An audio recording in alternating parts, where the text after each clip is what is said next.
The legacy of a bold grandmother. My grandmother was a member of a large conservative, Bible-believing church for her entire adult life. This church, which I'll call Big White Church, was a member of a large evangelical denomination. Big White Church was located in a prosperous suburb of a large city in the Bible Belt of the deep south of the USA.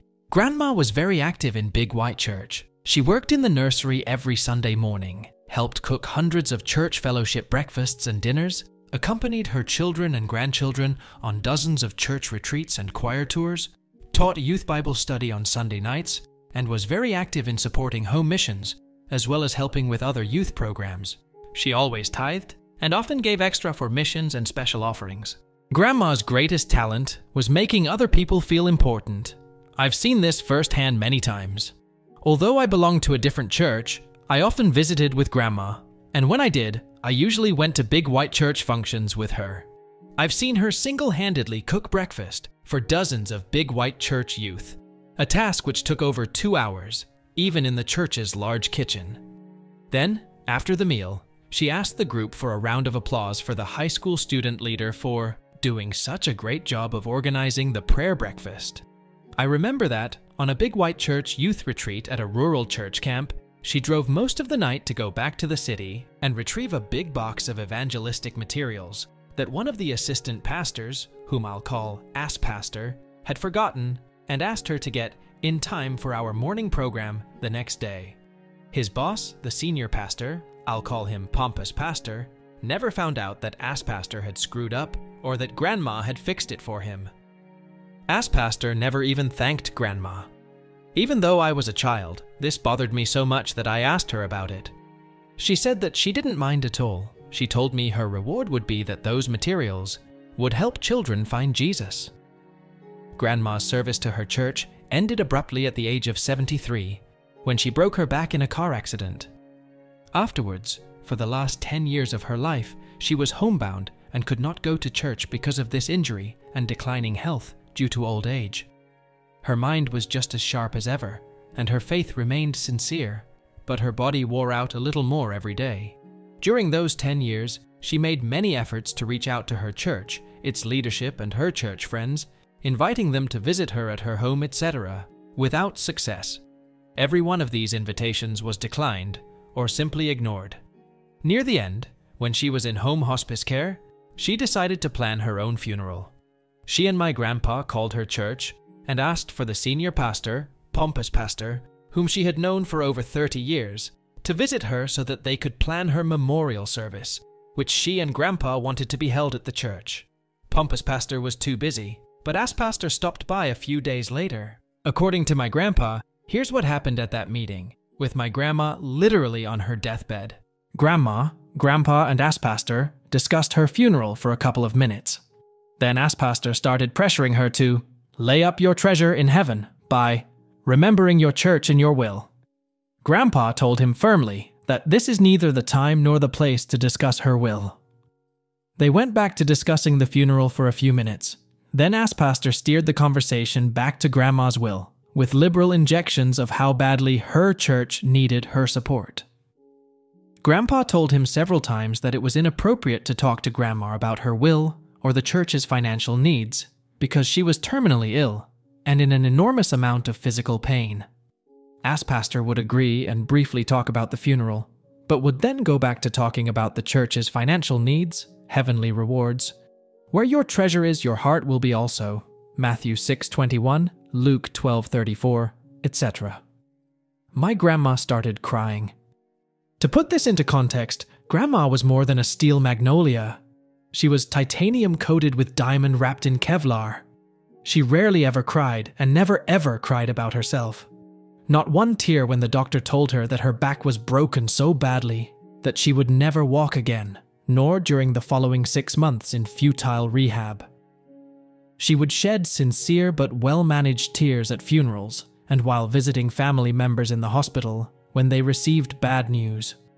She would cry to console others, weep with those who weep.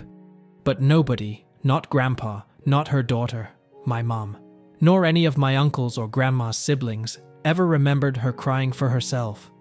My grandma was sobbing uncontrollably. Grandpa, a retired steelworker, former Marine sergeant and Korean War combat veteran, physically grabbed Pastor and escorted him out of their house, not too gently.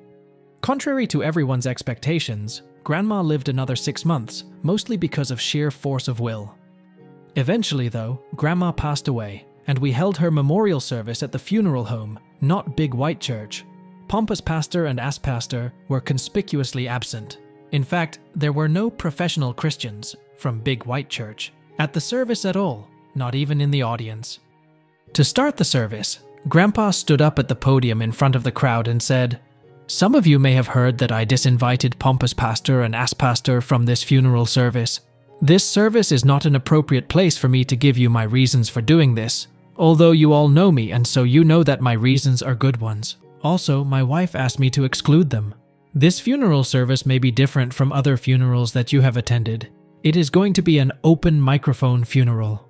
Everyone who wants to say something is invited to come up here and describe your friendship with my wife. Tell a story about her that is worth remembering, or anything else that you want to say that will honor her memory and bring comfort to everyone here today. I have asked several family members to prepare statements, but you don't have to have anything prepared.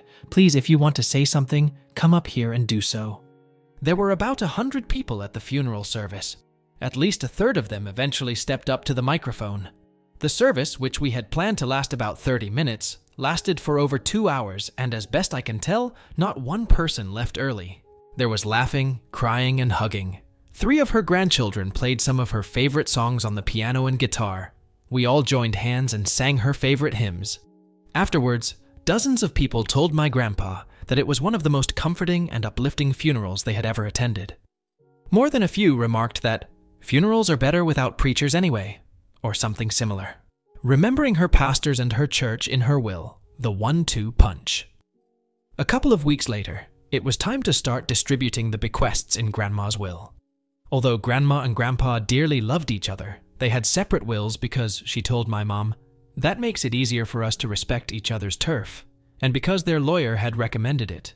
Nobody thought that my grandparents were wealthy. They had lived in the same small but charming house in a prosperous, well-maintained suburban neighborhood for the past 50-plus years, and had worked hard and lived modestly. But it was rumored that they had a very nice nest egg. Of course, there is no legal requirement for anyone to attend the reading of the will, or to even have a reading. Modern telecommunications and near-universal literacy have made this quaint custom practically extinct. But the reading of the will was a tradition in our family because it was one of those events that gave our close-knit extended family an excuse to get together. We never had family reunions. They were too difficult to schedule for our large family, but we got together at birthdays, holidays, funerals, baptisms, etc., so that if you attended several of these, you would see just about every one of your cousins, aunts, uncles, and even great-aunts and uncles, who were grandmas and grandpas' siblings and in-laws. With this family tradition in mind, many of our family members' wills often contained very personal bequests of items that had little cash value, but were the departed family members' way of telling their loved ones that they wanted to share a cherished memory with them one last time. As an added incentive to attend, the family rumor mill had been buzzing with speculation, encouraged by Grandpa, that Grandma's will contained some surprises. The reading was held in a conference room at a lawyer's office. Unsurprisingly, the attendees included my mom, as well as aunts, uncles, great-aunts, great-uncles, and many of the grandchildren. We were all surprised, however, to see Pompous Pastor and Pastor from Big White Church. They informed us that Grandma's lawyer had told them that Grandma's will had bequests not only for Big White Church, but also for them personally. Maybe it was just our imagination, but my siblings, cousins, and I couldn't help noticing that these preachers appeared to be actively salivating over their good fortune at Grandma's generosity. Grandma had a large family, so a sizable number of beneficiaries were named in her will. The lawyer's conference room was a bit smaller than an average middle-class living room. Extra chairs had been brought in, every seat was filled, and people were standing in every remaining space. There was barely space for all of us. Grandma's lawyer suggested that Pompous Pastor and Pastor sit in chairs which were in the front of the room, next to himself. Since there was a large table in the room, This meant that the lawyer and these two preachers were the only ones who were directly facing everyone else.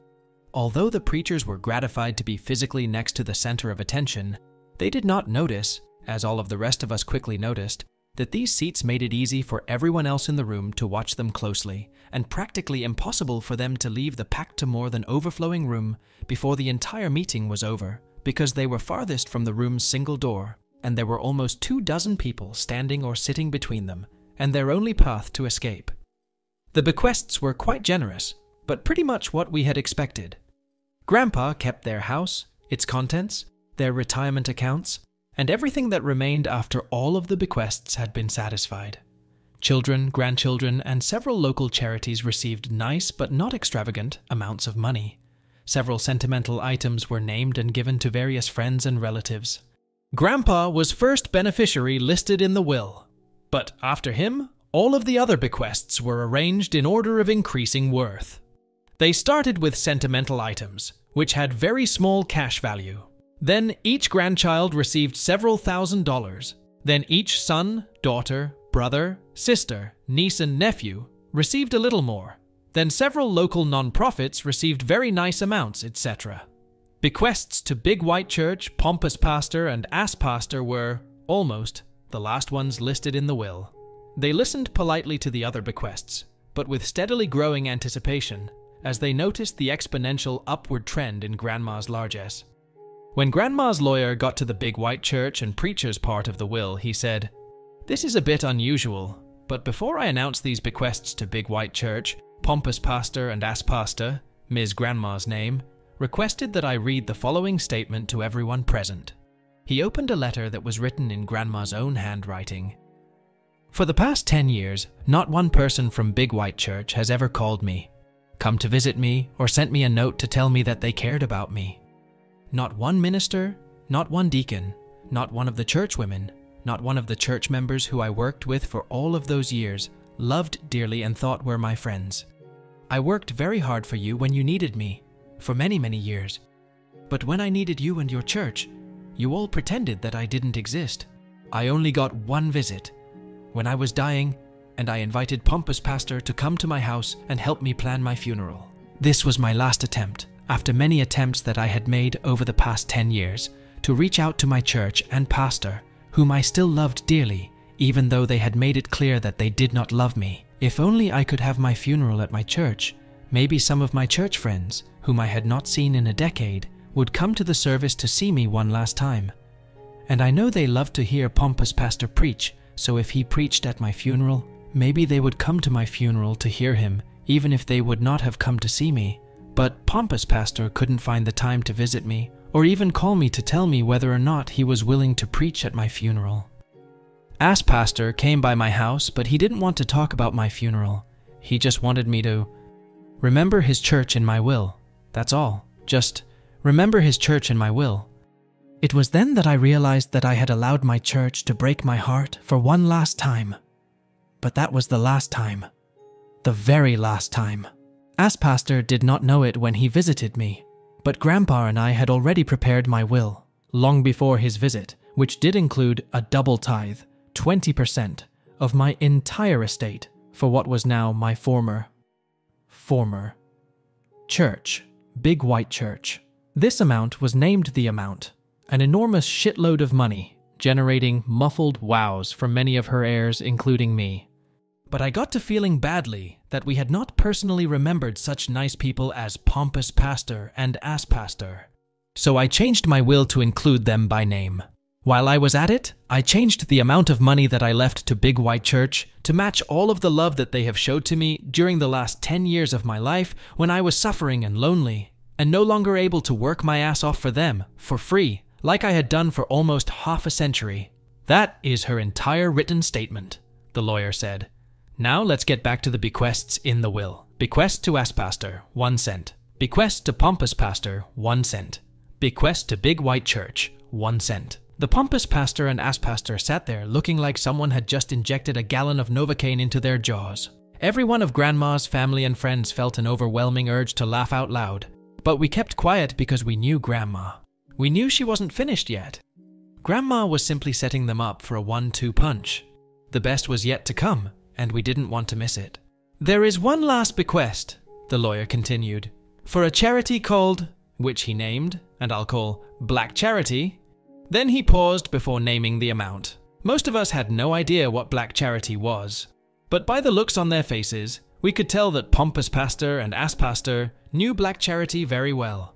Their faces displayed the same expressions of shock, dread, and horror that they would have if the lawyer had said, "This bequest goes to the demonic baby eaters to buy extra large rotisserie barbecue grills and tons of charcoal."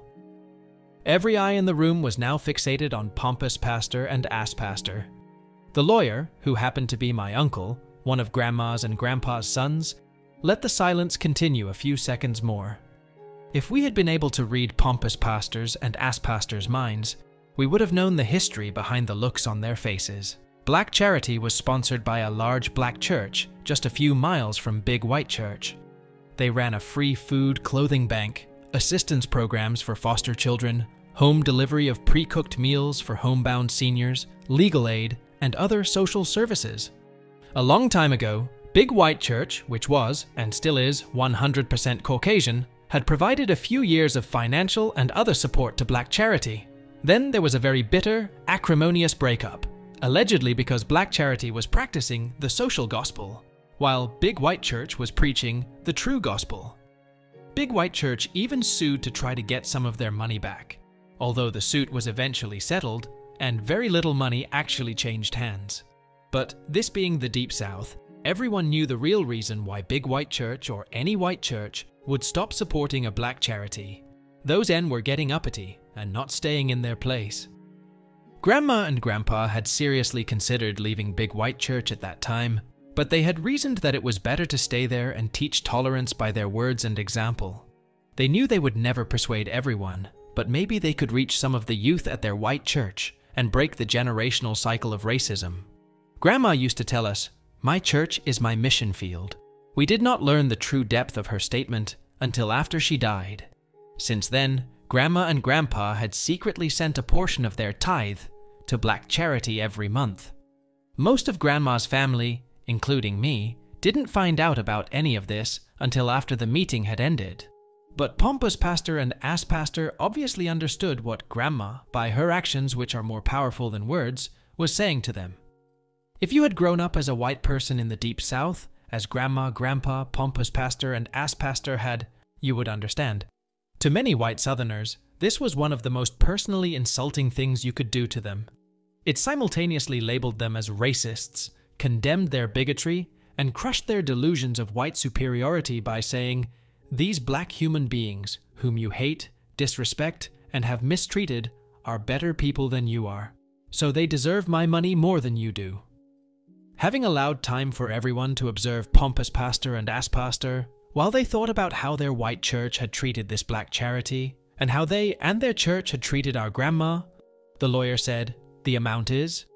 Then he named the exact same amount that Grandma had named in her handwritten letter, the huge amount of money that would have gone to Big White Church if she had not changed her will.